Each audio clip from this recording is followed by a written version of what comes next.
नया विश्वास।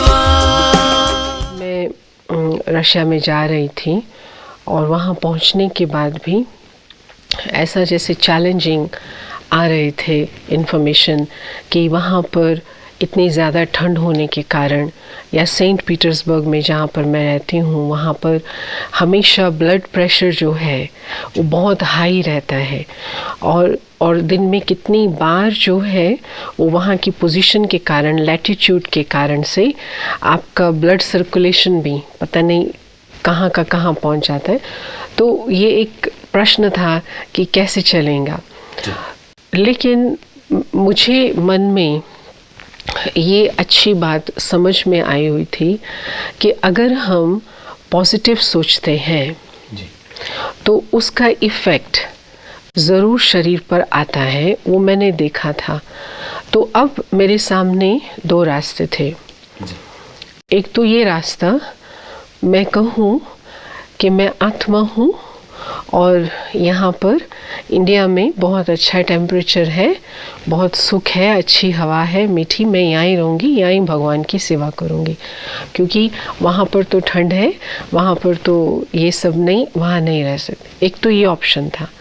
दूसरा ये ऑप्शन था कि मैं आत्मा हूँ और शरीर को कंट्रोल करने वाली हूँ। ये प्रकृति जो है, सबसे पहले प्रकृति, ये मेरा शरीर है, वो जैसा मैं सोचूंगी वैसा ही चलेगी। तो ये एग्जाम्पल मैं दिखाऊं कि जिस बात को मैं सुना रही हूँ वो जिंदगी ने मुझे मौका दिया है दिखाने का, प्रैक्टिकल करके दिखाना। So I accepted that challenge and till now it's 25 years I am there, but I have never given a complaint about blood pressure. क्या बात। तो उसमें मैंने देखा कि क्यों ऐसा हुआ। हाँ, ये निगलेक्ट नहीं कर सकते कि एटमॉस्फेयर का जो प्रभाव है वो शरीर पर नहीं आता, बहुत आता है। या कोई भी लूनर फेसेस है, या रेन सीज़न है, स्टॉर्मी स्नोई सीज़न है, उसका इफ़ेक्ट शरीर पर नहीं आता, नहीं आता है।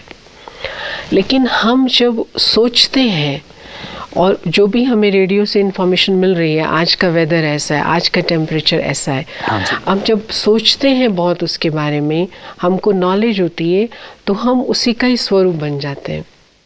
तो मैंने ये देखा कि अगर हम वो बाहर के आने वाले इन्फॉर्मेशन को फीड ना करके, अपना ही शुद्ध संकल्प रच करके उसी रूप में रहते हैं, तो we can have a very good control over the stage of our body.